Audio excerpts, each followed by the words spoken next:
It's Car Con Carne. Let's eat in the car. It's Car Con Carne. And now here's the star of our show, James Van Alstyne.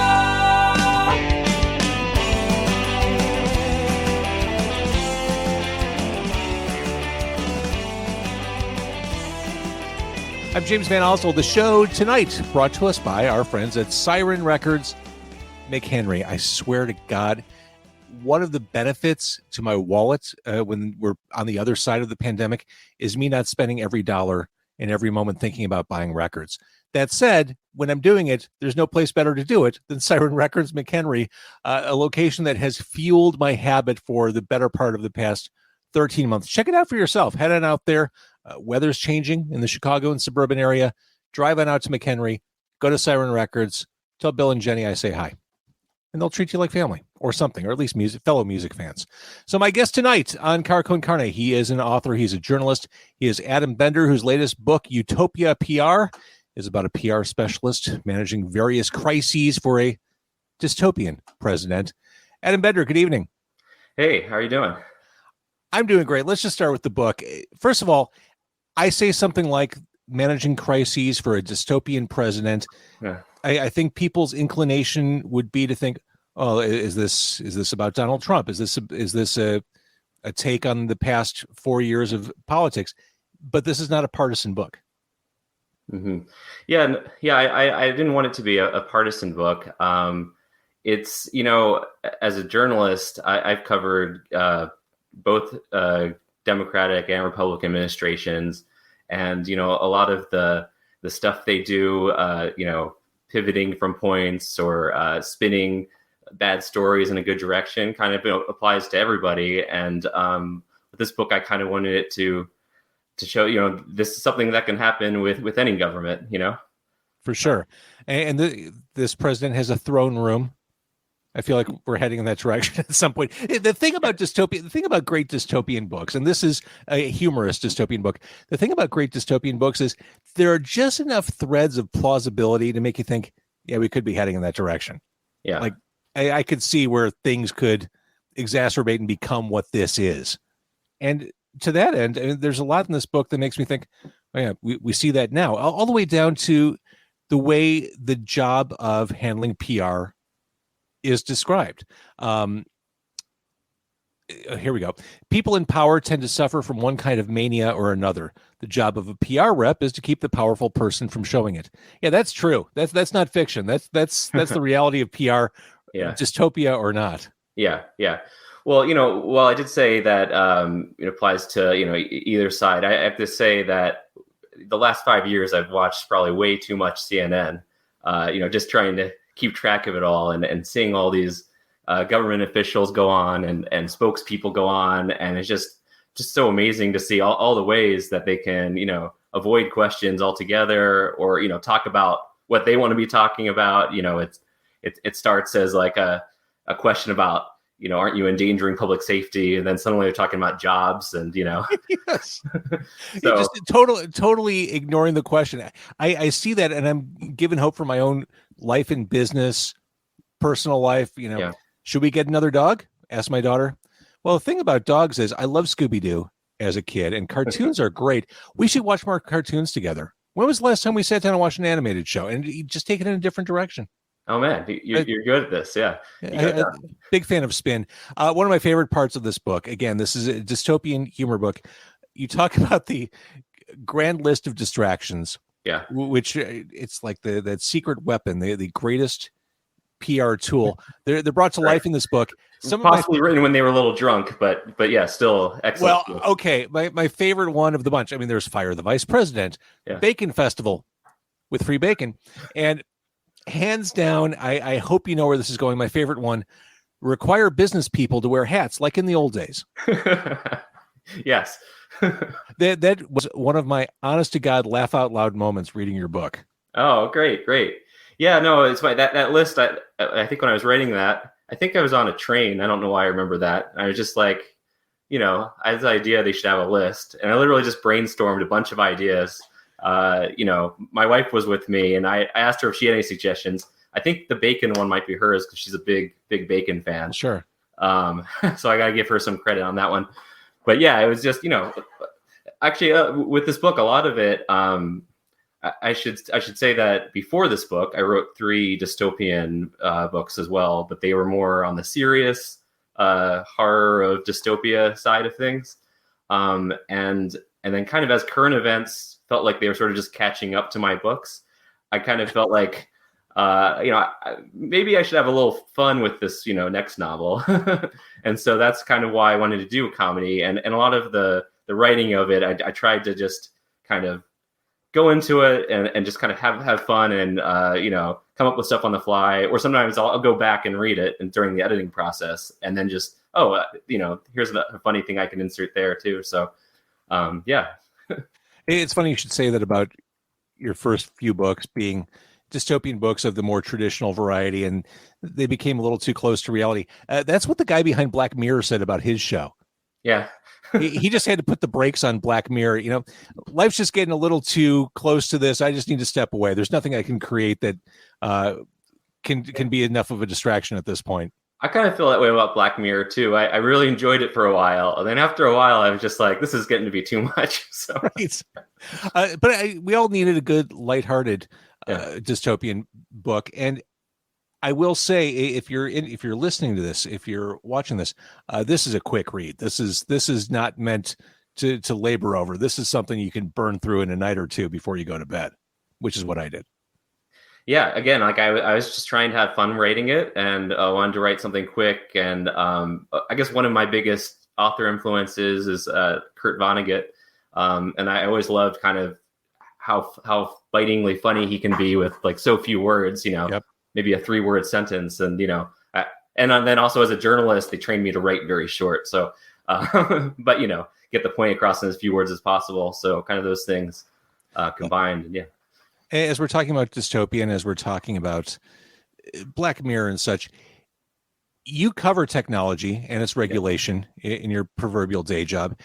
I've got to think that being a journalist, writing about technology, just doing what you do, that has to inform your work as a fiction writer.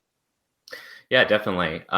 So yeah, I write for a publication called Communications Daily. I cover state and local telecom and internet issues.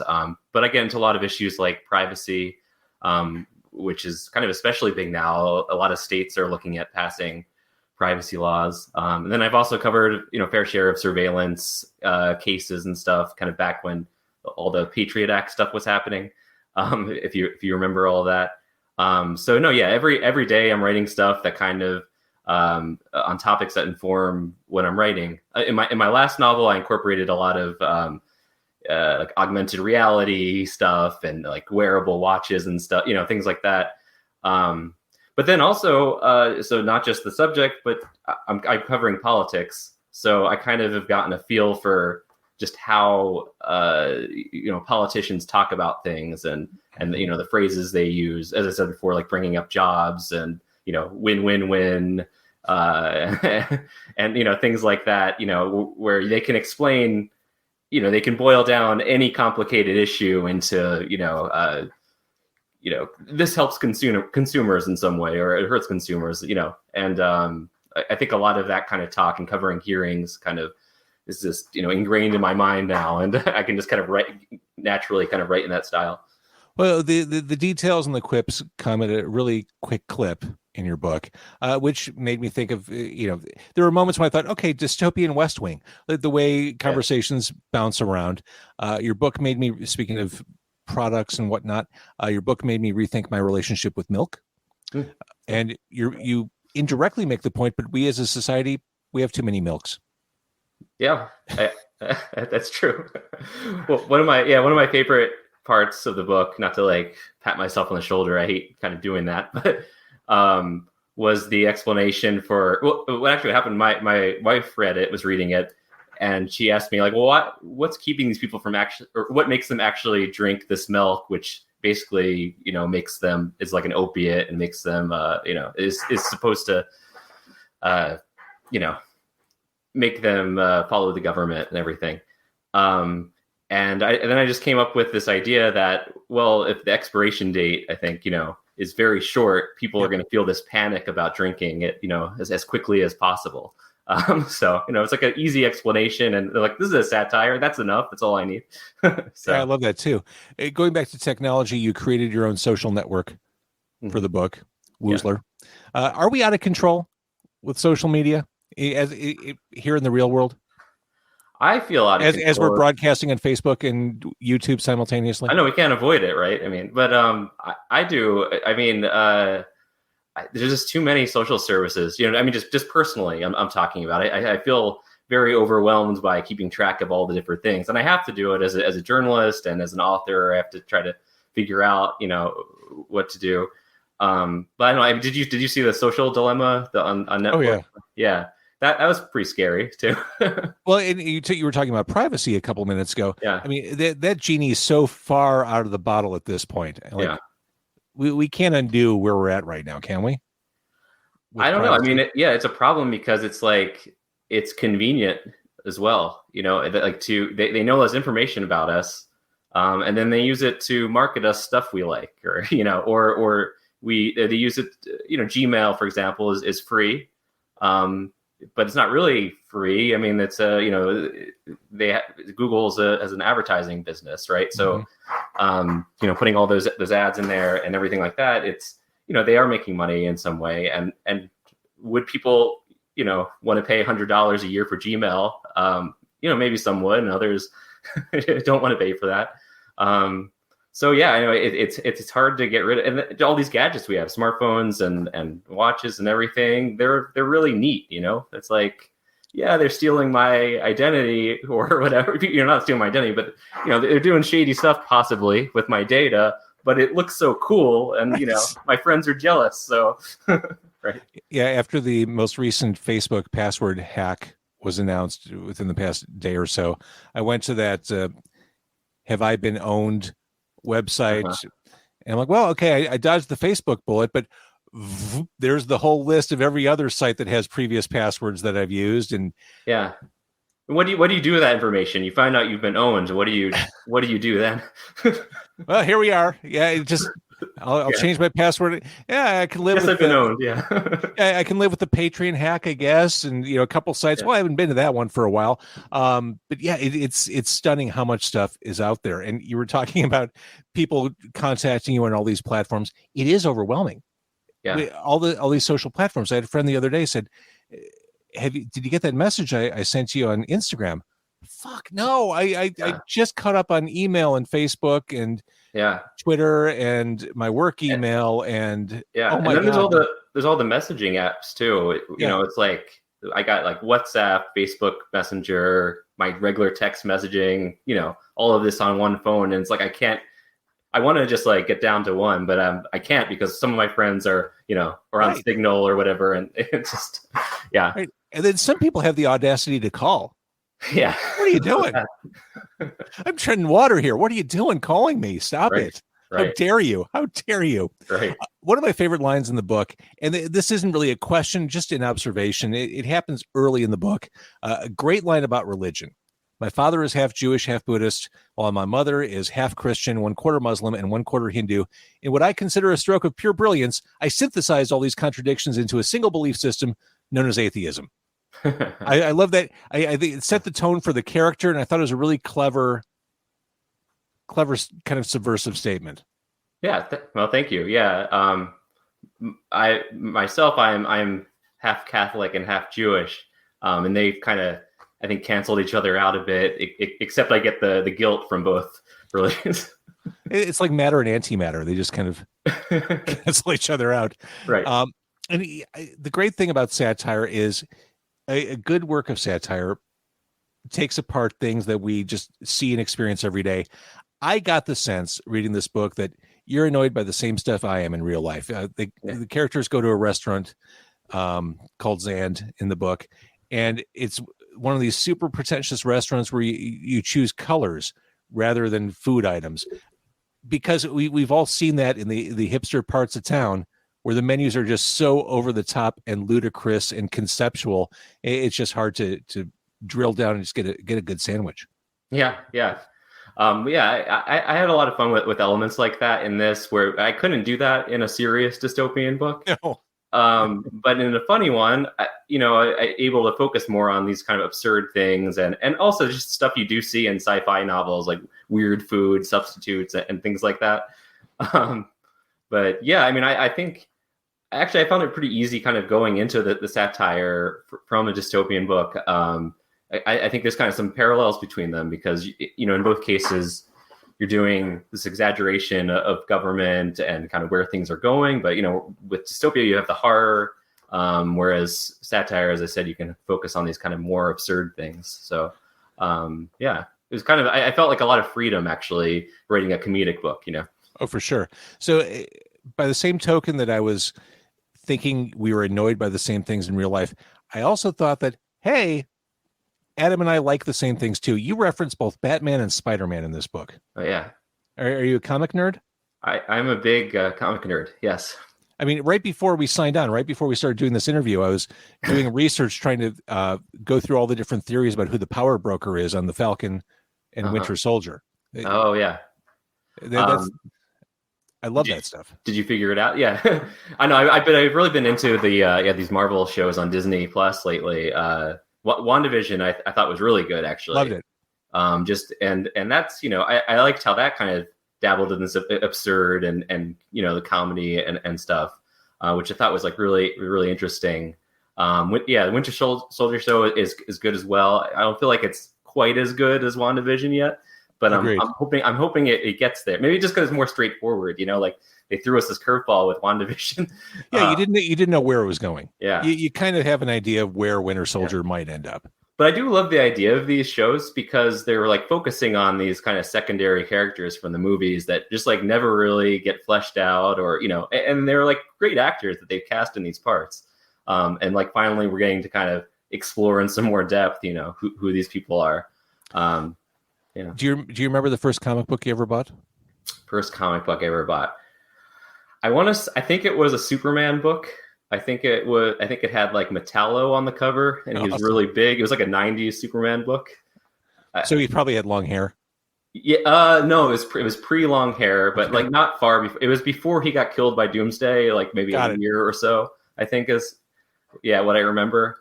But I don't know, I was probably too young to be reading it. There were, Metallo like crushed some guy, and he said he was paralyzed, and And for those listening or watching who don't know, Metallo has the kryptonite heart.